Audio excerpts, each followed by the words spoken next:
March 17, 1943. I for 28 hours Naval Air Station Kaneohe Bay, Oahu. The pre-dawn air hung thick and warm over the Pacific, carrying the smell of salt and aviation fuel.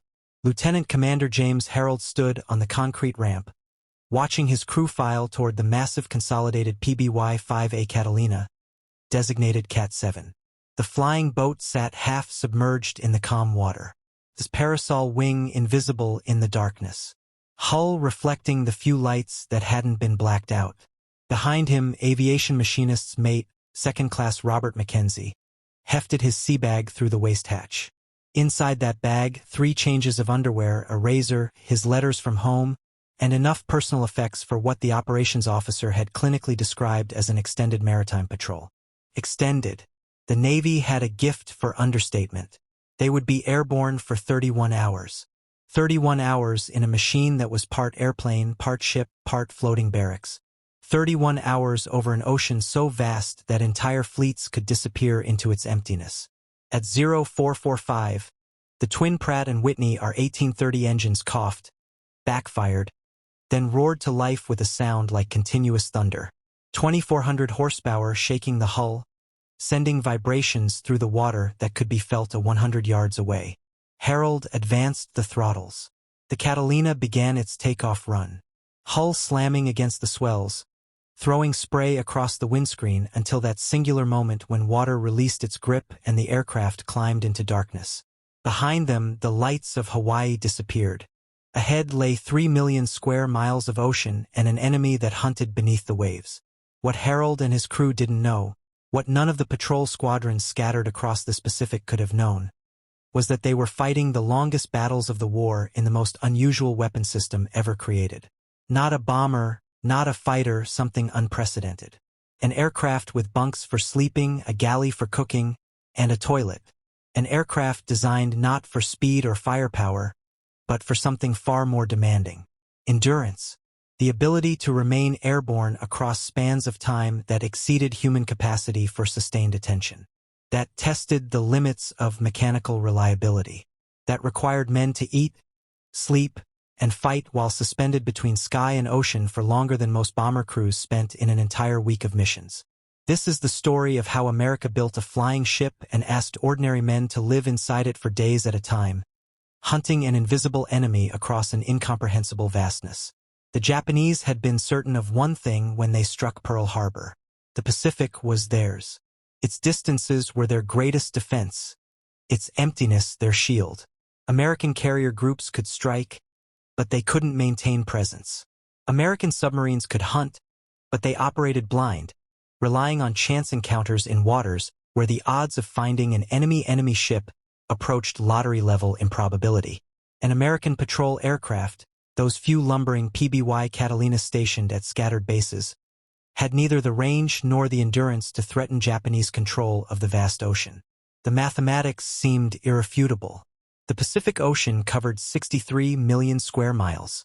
A surface submarine presented a target perhaps 300 feet long and 30 feet wide. Finding one without knowing its location was like searching for a single grain of sand on a beach the size of Asia. And submarines, unlike surface ships, could dive, disappearing into three-dimensional space, where visual detection became impossible. The Americans, the Japanese command calculated, would exhaust themselves searching empty water while Japanese submarines ranged freely, cutting supply lines, isolating Australia, starving the Allied island bases into submission. What Imperial Japanese Navy intelligence had failed to understand was that American engineers had approached the problem differently. They hadn't tried to make patrol aircraft faster or more numerous. They had made them capable of staying airborne longer than seemed humanly possible.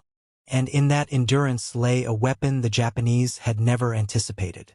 The story began not with Pearl Harbor, but in October 1933 when the United States Navy issued a specification that seemed almost fantastical. They wanted a flying boat capable of remaining airborne for 24 hours or more, carrying a 2,000 pounds bomb load, cruising at 100 miles per hour, and possessing enough range to patrol 1,000 miles from base and return. These numbers were absurd. No aircraft in service anywhere in the world could achieve such performance. But the Navy had recognized something that would prove prophetic. In the coming war, whoever could watch the longest would control the ocean. Consolidated Aircraft Corporation accepted the challenge.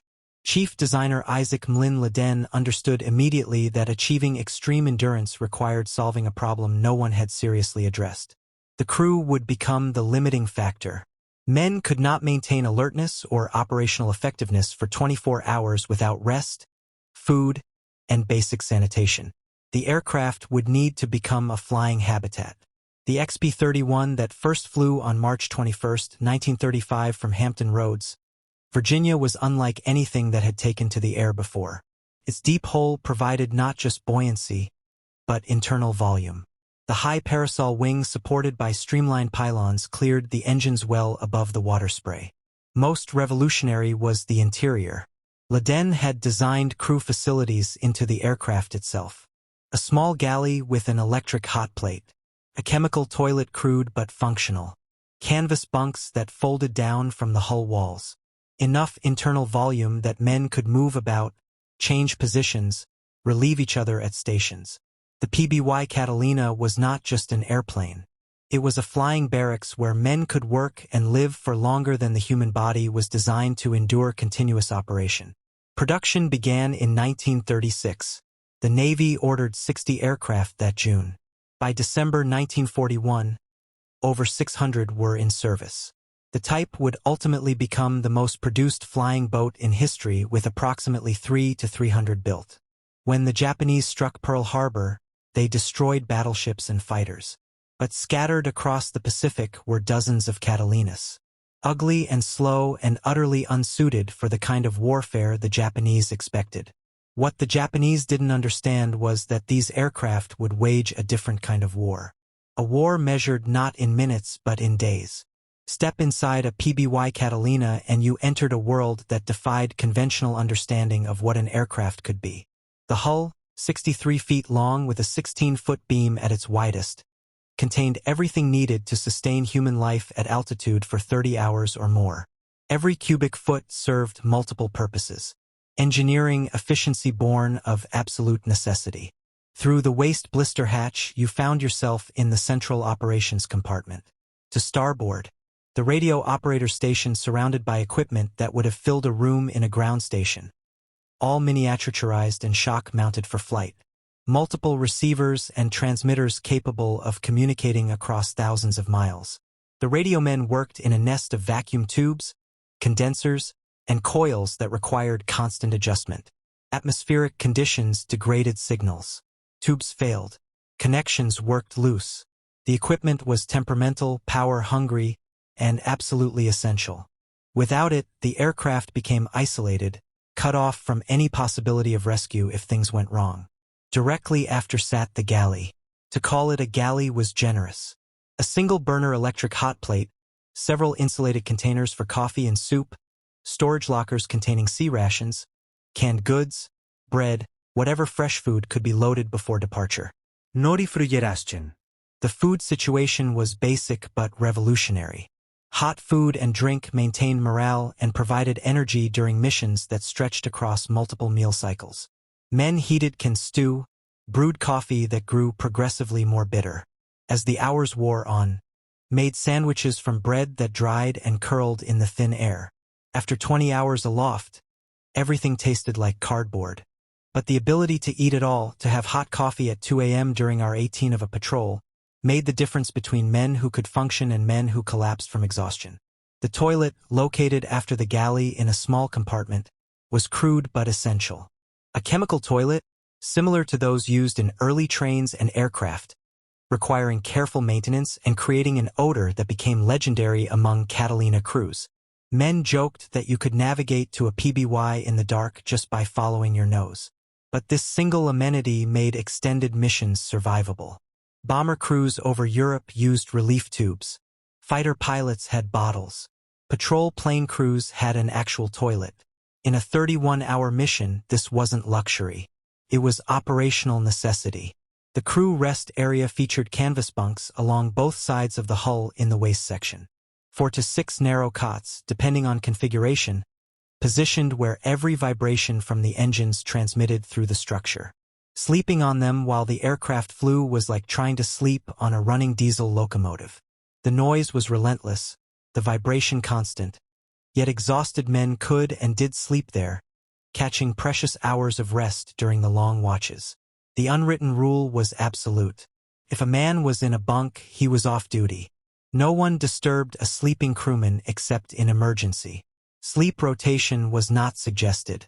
It was mandatory. After 20 hours of continuous operation, crew efficiency degraded catastrophically without rest. Forward. The flight deck accommodated pilot and co-pilot on elevated seats with excellent visibility through the greenhouse-style canopy. The navigator station occupied the nose compartment equipped with a drift sight octant for celestial navigation and plotting table. At night, the navigator worked by the light of a small red lamp shooting star sights through a hatch in the roof, exposed to screaming wind and temperatures that could drop below freezing, even over the tropics. His mathematics determined whether the aircraft would find its way home or become lost in the immensity, circling until fuel exhausted and the ocean rose up to claim them. The bomb bay in the center hole could carry 4,000 pounds of ordnance, depth charges, bombs, torpedoes hanging on racks accessible through hatches in the hull. Arming these weapons required a man to squeeze into the confined space, a dangerous job when the aircraft pitched and rolled in turbulent weather. The ordnance man worked in darkness, feeling more than seeing, his hands following practice movements to set fuses and arm explosives that could detonate if improperly handled. This was the machine that would fight the longest missions of the war. The statistics told one story: 104-foot wingspan, 1750 g of internal fuel, 2 are 1830 twin Wasp engines producing 1,200 horsepower each. Maximum speed 196 miles per hour. Typical cruise 115 miles per hour. But the real capability could not be expressed in numbers. It was in what the aircraft allowed men to do. To remain on station watching empty ocean for 20 hours, for 25 hours, for 30 hours. Maintaining vigilance when vigilance seemed pointless. Staying alert when exhaustion demanded sleep. Hunting an enemy that might never appear across distances that defeated human comprehension. A typical Catalina patrol crew consisted of 7 to 10 men, each a specialist whose skills overlapped as the mission progressed. The patrol plane commander, usually a lieutenant or lieutenant commander, bore ultimate responsibility. He was pilot, tactician, administrator, counselor. His decisions determined success or failure, life or death. The best commanders were older officers with thousands of flight hours. Men who understood both the capabilities and limitations of their aircraft and their crew. They knew when to press an attack and when survival demanded retreat. The co-pilot flew during routine phases, allowing the commander to rest, navigate, or manage tactical situations. On 31-hour patrols, the two pilots alternated 4-hour shifts, though both remained in the cockpit during critical phases. The autopilot, when it worked, provided some relief, but flying a patrol plane was never truly hands-off. Wind, weather, and the constant need for course corrections demanded attention. The navigator was arguably the most critical specialist in an era before GPS, when radio navigation aids were limited and unreliable. He used celestial observations, dead reckoning, and Lauren when available to determine position. A skilled navigator could guide his aircraft to a rendezvous point after 15 hours of flight. A poor navigator could get his crew hopelessly lost with fuel, exhausted, and no land in sight. The best navigators were mathematicians and artists, simultaneously blending precise calculation with intuitive feel for wind and drift. The radio man maintained contact with base with other aircraft with surface vessels. His equipment required constant nursing during radio silence when operating in enemy waters. He still listened, monitoring for distress calls or enemy transmissions. The flight engineer monitored engine performance, fuel consumption, and aircraft systems.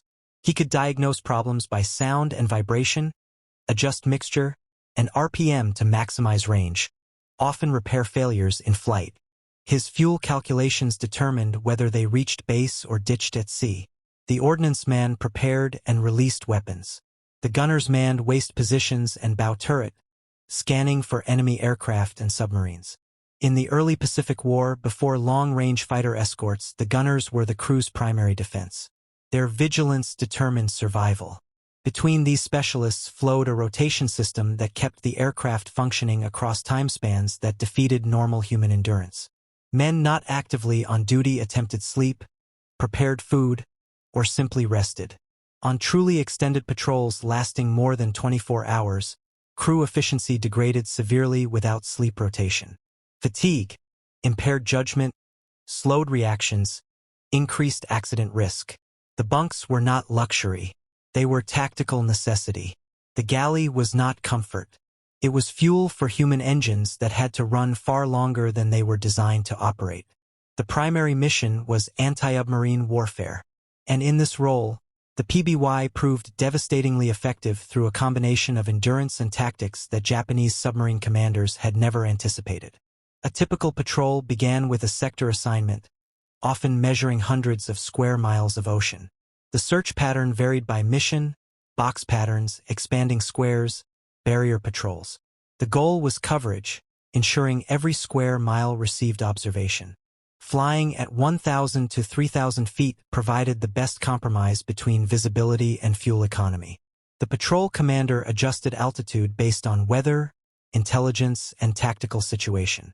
Lookouts scanned the ocean endlessly, searching for periscope wakes, oil slicks, debris, the telltale white wake of a surface submarine. The human eye remained the primary sensor. Radar, when available on later variants, helped, but had limitations. Surface search radars of 1943 could detect large ships at 20 m but struggled with small targets like submarine conning towers.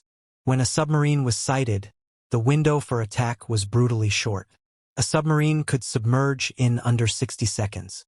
The ideal attack began with the submarine unaware, the aircraft approaching from astern or beam. The bombardier armed depth charges, setting them to detonate at 25 to 50-foot depth.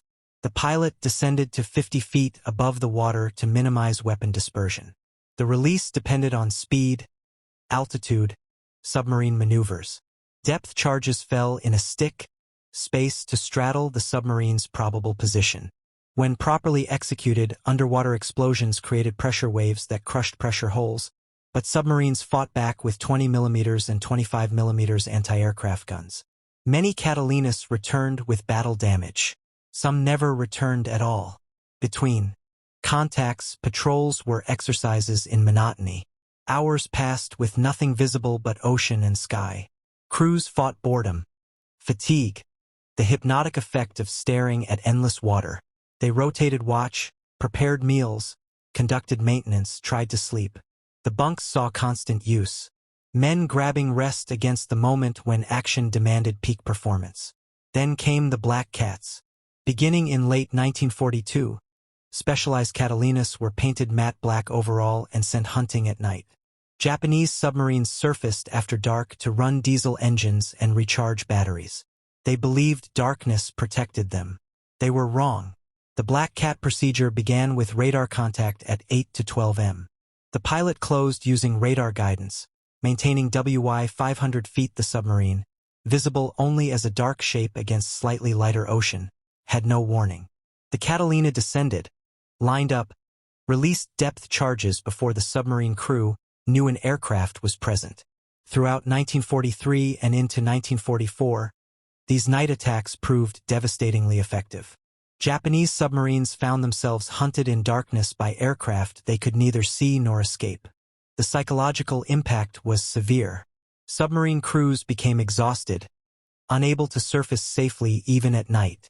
The toll was measured not just in submarines destroyed, but in operational effectiveness.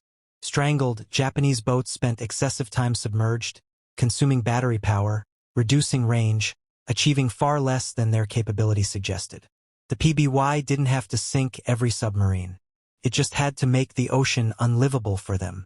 But the cost of the crews flying these missions was paid in increments of exhaustion that accumulated across 30 hours until every man aboard felt beaten by fatigue so profound it became physical pain. After 20 hours airborne, even with sleep rotation, efficiency degraded markedly. Pilots made errors they would never commit when rested. Navigators miscalculated. Gunners failed to spot threats.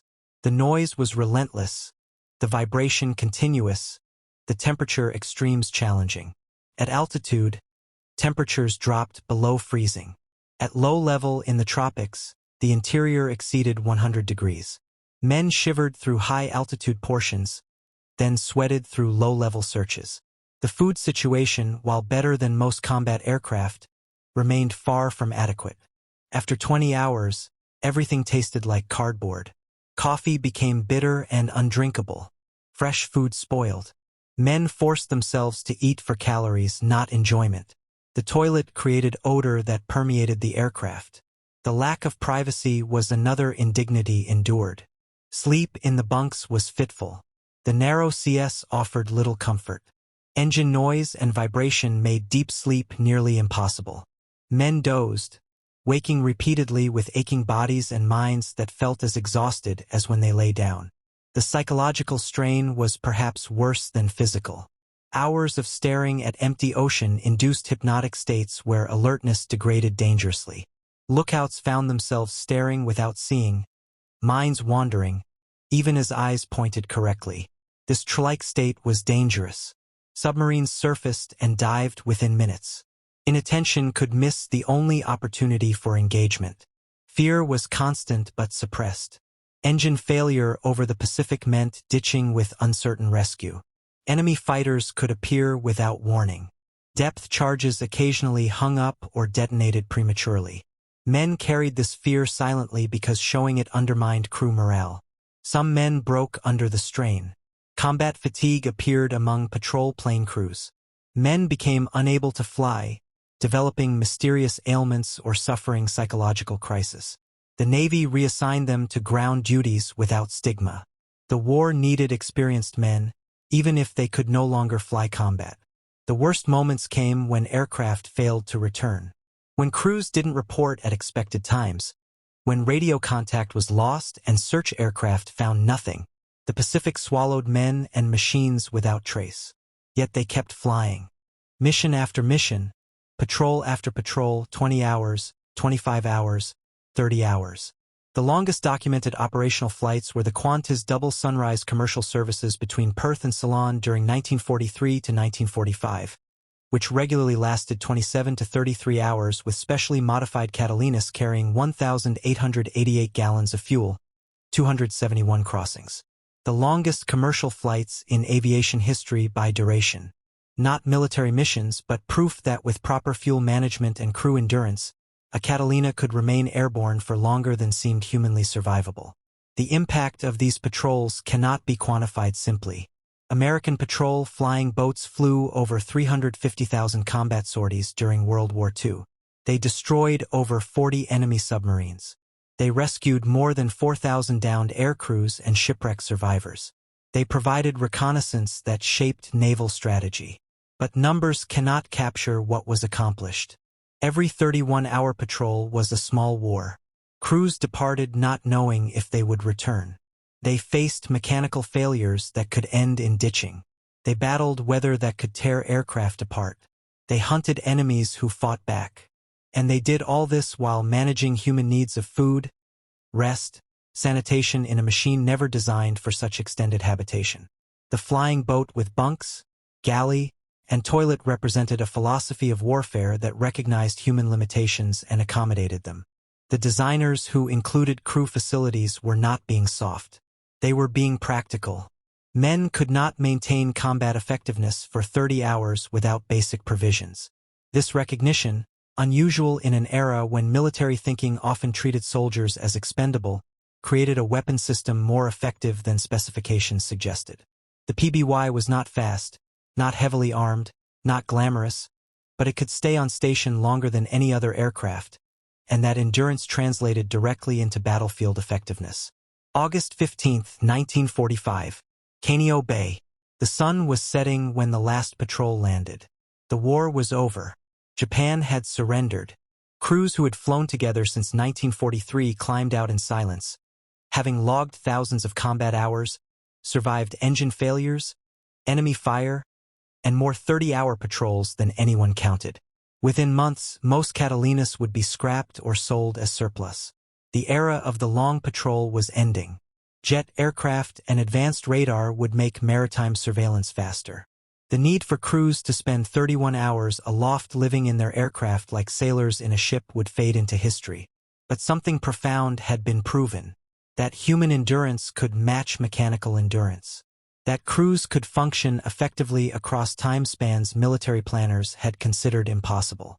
That the longest battles could be fought not through speed or firepower, but through persistence. The crews maintained watch over vast reaches of ocean, protecting convoys, hunting submarines, rescuing the fallen. Every 31-hour patrol was an act of will. Men pushing beyond breaking points because the mission demanded it. The statistics tell part of the story. But the real legacy was in what those crews proved.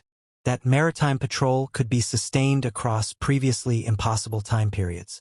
That aircraft could be designed not just as weapons, but as environments where men could work and live for extended periods. That the longest missions of the war could be flown repeatedly by crews who returned, rested briefly, and went out again into the vast Pacific. The flying boats would rust or be scrapped. The bunks would rot. The galleys stripped for parts. The toilets, those remarkable symbols of American practicality, discarded. But the memory of what was accomplished would remain. They had been the silent guardians of the Pacific. Crews who flew the longest missions of the war in aircraft equipped not for glory but for endurance. They had proven that sometimes victory comes not from striking the decisive blow, but from maintaining patient watch. From staying on station when staying seems impossible, from flying just one more hour when every hour before has pushed beyond human limits. The bunks, the galley, the toilet, they were not luxuries. They were tools of war as essential as guns and bombs. They enabled the mission. They made possible what doctrine said was impossible. And in that possibility lay a kind of victory all its own. The Japanese had believed the Pacific's vastness was their shield. The Americans built an aircraft that could turn vastness into a hunting ground, endurance into a weapon, and time itself into an advantage. The crews who flew those 31-hour missions didn't just fight the war. Music,